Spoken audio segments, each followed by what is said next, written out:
Vamos agora à entrevista do dia com Denise Campos de Toledo. E vamos falar agora sobre o Programa de Desenvolvimento Industrial lançado pelo governo de São Paulo. Eu converso com Patrícia Ellen Silva, que é secretária estadual de Desenvolvimento Econômico. Secretária, boa noite. Boa noite, Denise. Muito obrigada pelo convite. Bom, secretário, o governo pretende estimular principalmente o setor industrial, dividindo aí por áreas, por segmentos de atuação. São 11 polos de desenvolvimento, é isso? Isso, são 11 polos que eu gosto de dizer que a gente reconheceu, né? Porque foi um lançamento, mas um reconhecimento, na verdade, da concentração industrial que a gente já tem no estado de São Paulo, usando alguns critérios como, por exemplo, o valor da transformação industrial, geração de empregos, investimentos, PIB e concentração de empresas nessas regiões. Então é para fortalecer empresas que já atuam nessas áreas? É para fortalecer a cadeia de valor. Então as empresas que já atuam vão ser fortalecidas, mas também novas vão ser atraídas para essas regiões. Que eu acho que esse é um dos grandes desafios que a gente tem hoje no estado de São Paulo e no Brasil como um todo. Como é que a gente adensa as cadeias produtivas existentes e integra elas às cadeias produtivas globais, para que a gente possa ser competitivo não só dentro do Brasil, para o mercado brasileiro, mas também para o mercado internacional. Agora, secretária, houve um questionamento desde o início por causa dos estímulos tributários que estão também junto desses estímulos todos. A questão da guerra fiscal, né? O governador João Dória já disse que não se trata disso, mas cada vez que um Estado mexe isoladamente num tributo, é visto como guerra fiscal, né?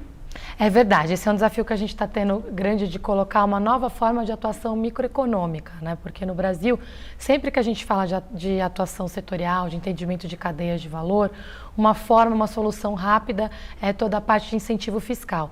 Mas nós somos absolutamente contra isso, né? Então a defesa do governo, de forma nenhuma São Paulo pode incentivar a guerra fiscal. A nossa concorrência não é com outros estados, é com o mundo, né? O mundo está se modernizando rapidamente, então o que a gente está fazendo nos polos é otimizando as políticas públicas existentes ao redor de 6 pilares. No pilar que tem a ver com tributos, a gente está falando de simplificação tributária e também regulatória, porque tem várias empresas hoje, por exemplo, que têm muita dificuldade de atuar em São Paulo e no Brasil também, por complexidade de licenciamento, por tributos, por bitributação, em modelos que precisam ser modernizados. Mas a gente está acreditando muito também nos outros 5 pilares de atuação nos polos de desenvolvimento econômico. Tem preocupação também com financiamento, com qualificação de mão de obra, com todas essas questões que, na verdade, estão relacionadas ao custo Brasil, não é? É isso, acho que esse é o ponto-chave. Você pegou muito bem, se a gente fala, o objetivo desses polos, a gente atuar diretamente no custo Brasil, não tem como a gente atuar no custo Brasil. É óbvio que a questão do tributo sempre entra no custo Brasil com um olhar transversal, que tem que ser reduzida a carga no médio e longo prazo através da reforma tributária. Mas, além disso, se você for olhar no custo, a gente tem outros custos que encarecem muito a nossa produção aqui. A baixa qualificação da mão de obra, a falta de investimento em pesquisa, inovação e tecnologia, temos problemas de infraestrutura, o custo para transportar uma carga, questões de segurança. Então, tudo isso a gente pode atuar de uma forma organizada e coordenada para melhorar a competitividade desses setores, desses polos que foram reconhecidos. Agora, dá para ir contra o movimento geral da economia, que a gente teve, por exemplo, a confirmação de uma retração do PIB no primeiro trimestre, com uma queda no nível de investimentos, e aí não só do setor público, mas investimentos privados.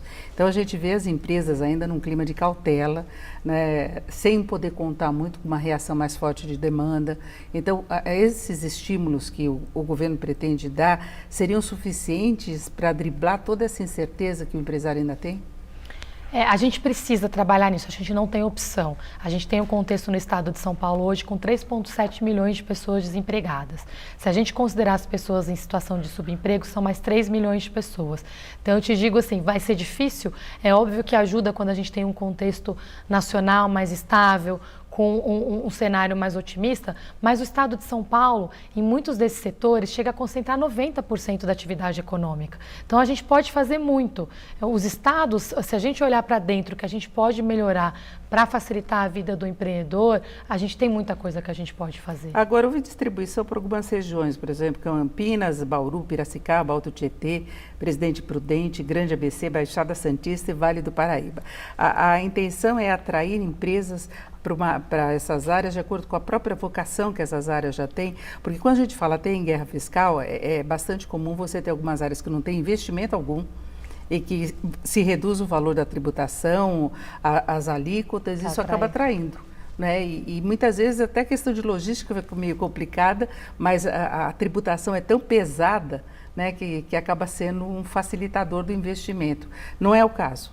Não, eu vou te dar alguns exemplos concretos do que é o caso, então, até para a gente esclarecer. Pegar o exemplo do polo de couro e calçados. A gente viu, por exemplo, que nas regiões onde eles estão concentrados, Franca, Birigui, a gente tinha praticamente nenhum acesso a cursos de qualificação técnica voltados a esse setor. Aquele nível de desemprego que eu te falei hoje, para uma pessoa com qualificação, a taxa de desemprego é menos do que a metade da taxa atual.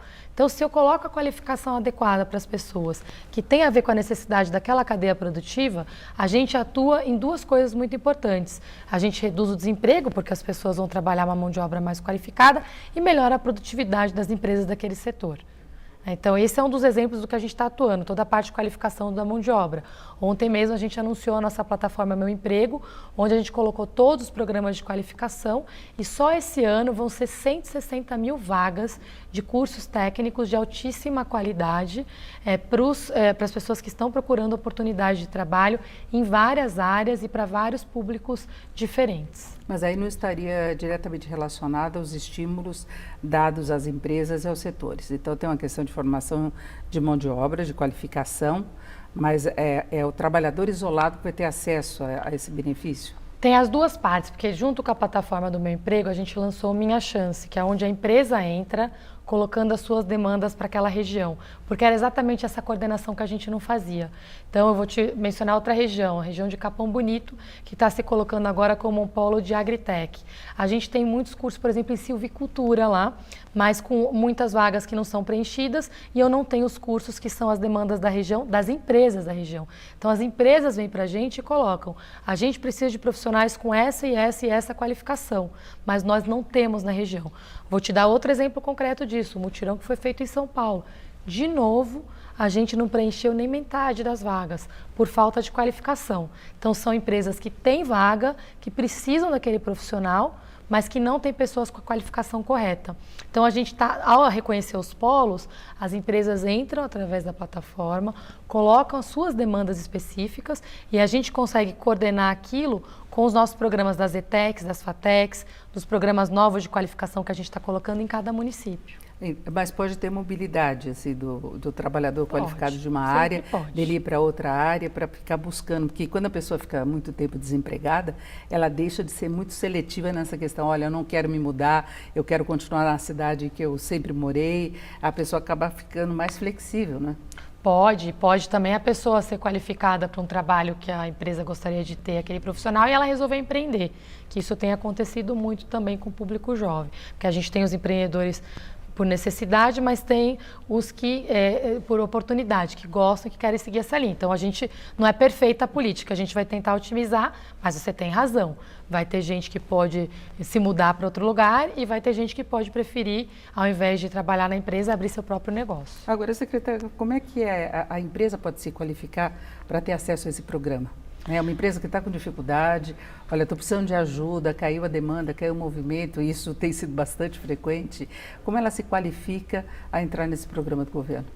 Com os grandes empregadores, a gente está trabalhando num processo agora de fazer mesas de discussão, grupos de trabalho setoriais. Então, os 11 polos, a gente está fazendo encontros agora com as associações que representam essas empresas, para elencar a lista de desafios que eles têm nesses 6 pilares, para poder, daqui a 2 meses, fazer um anúncio de como é que vai ser esse plano de otimização das políticas públicas para eles nesses 6 pilares que a gente comentou. Além disso, a gente também está vendo aqui para o microempreendedor, que inclusive é nosso grande empregador hoje no estado de São Paulo, né? Quem está empregando mesmo são os micro e pequenos empreendedores, as necessidades são um pouco diferentes. Então, a gente está fazendo um programa separado, que vai ser anunciado agora dia 28 de junho, voltado às necessidades do microempreendedor. E aí, além dessa questão setorial, né, que eles vão ter acesso através dos polos, tem algumas questões específicas do microempreendedor. E a maior delas, a gente viu que é acesso a crédito. Então, a gente está revisando todo o nosso programa de microcrédito para dar apoio para o microempreendedor, combinando o crédito e a qualificação, para que ele aumente a chance da empresa dele dar certo. Mas aí seria crédito público? Crédito, as fontes de recursos que a gente tem hoje são públicas, né? Então o Banco do Povo, que é nosso principal programa de microcrédito hoje para o estado de São Paulo, a gente tem hoje na nossa linha de crédito atual ainda 75 milhões de reais disponíveis para esse ano para crédito. A gente está expandindo essa linha através de parcerias. A Desenvolve São Paulo dentro do governo, mas estamos também em discussão com o BNDES e com vários outros parceiros para a linha de crédito pública. Além disso, a gente está começando a estruturar alguns pilotos com linhas de crédito privadas. Porque o setor privado ainda continua bastante restritivo, inclusive alguns levantamentos aí de micro e pequenos empresários reclamam, por exemplo, exigência de garantia. Quando você está precisando de dinheiro, normalmente você não tem aquela garantia para dar, principalmente o empresário, precisa de capital de giro, capital para poder investir. Então, há uma tentativa de fazer um acerto nesse sentido com o segmento privado. Sim, e nós mesmos temos que aprender. Eu confesso que eu acho que o modelo de microcrédito brasileiro, em geral, é óbvio que tem algumas ilhas de excelência, o Banco do Nordeste fez um trabalho super legal, mas eu acho que é muito falho, ainda é um fracasso. Se você pensar que 2%, né, dos ativos dos bancos, em teoria, deveriam ser aplicados em microcrédito, e na prática isso não acontece, a gente tem sim uma reflexão para fazer do nosso modelo. Hoje, por coincidência, a gente passou 3 horas, fizemos uma reunião de trabalho, Desenvolve, Fundo Social, Banco do Povo, para a gente ver como que a gente pode rever os nossos próprios parâmetros para a gente dar mais acesso a crédito para as pessoas que estão precisando. Porque é um negócio complicado, que geralmente quando a pessoa precisa, ela não consegue. E aí, ao mesmo tempo, a gente não pode aumentar a inadimplência muito, porque você começa a criar um sistema que não para em pé. Mas eu concordo com você, esse é o momento que a gente está refletindo sobre isso. Eu acho que no país como um todo, a nossa estratégia de microcrédito, ela ainda precisa se reinventar para que a gente possa, de fato, expandir esse crédito para os microempreendedores. Agora, toda essa estratégia de desenvolvimento industrial está vinculada diretamente à geração de emprego, a empresa poder ter acesso a benefícios, entre aspas, esse suporte que o governo pretende dar, ela tem que se comprometer em gerar emprego? Sim, e inclusive as exceções que existe algum tipo de benefício fiscal, como foi o exemplo do incentivo alto, ela está diretamente atrelada a 3 pilares. A gente não pode ter renúncia fiscal, tem que ser novos investimentos que vão modernizar, né, o parque industrial e geração de emprego. E na ordem, eu acho que geração de emprego é o que vem em primeiro lugar. A nossa grande prioridade no governo, pela perspectiva de desenvolvimento econômico hoje, é gerar oportunidades de emprego, renda e empreendedorismo. Na verdade, segurar as empresas também, né? Porque tem uma certa movimentação de se querer desativar determinadas áreas, um planejamento estratégico diante de dificuldades de crescimento, que aí torna o trabalho ainda mais importante. É isso mesmo, e a gente tem que fazer isso com olhar por cadeia produtiva. Isso que é um ponto importante, a gente tem que olhar cada cadeia de valor, porque os desafios são diferentes. Então a gente, por exemplo, recebeu um setor que tem uma dificuldade muito grande com contrabando e transporte de carga. Então, para a gente atuar com eles, a gente está fazendo toda uma iniciativa em parceria com a Secretaria de Segurança Pública e também começando uma articulação com Receita Federal, Polícia Federal, porque sem isso, hoje o maior desafio para a competitividade desse setor especificamente que eles nos trouxeram é esse. Outros setores nos trouxeram a questão de infraestrutura, né? Como que eles fazem a parte de desembaraço de mercadoria. Então, cada um tem uma questão específica. O que está sendo muito legal desse diálogo novo é que a gente está ouvindo os setores, entendendo quais são os gargalos e também fazendo uma autocrítica, né? Porque muitas das nossas políticas, elas já existem, mas elas não estão otimizadas. Esse exemplo que eu dei da qualificação profissional existe, mas como é que a gente otimiza atendendo a realidade dos setores? Agora, tem uma perspectiva de objetivo a ser atingido? Tem algumas que a gente já fechou, né? A gente está em fase final de negociação, porque o PPA a gente está fechando agora, para a gente ter exatamente essas metas de uma forma muito clara para os próximos 4 anos. Mas a parte de oportunidade de emprego e qualificação, a gente quer atender pelo menos 1 milhão de pessoas nos próximos 4 anos, dando oportunidades de qualificação e empregabilidade e empreendedorismo, né? Não adianta ela só sair qualificada, ela tem que sair ou com emprego ou empreendendo, né? E se quiser também as duas coisas. Mas essa é a primeira meta clara que a gente tem. E as outras, de atração de investimentos, de toda a parte de investimento em pesquisa e desenvolvimento, a gente está fechando agora. Muito obrigada. Nós ouvimos a Patrícia Helen da Silva, que é secretária estadual de Desenvolvimento Econômico. Secretária, muito obrigada pela sua presença aqui no Jornal da Gazeta. Eu que agradeço, Denise, e agradeço também toda a atenção que vocês estão dando a um tema tão importante. Uma boa noite.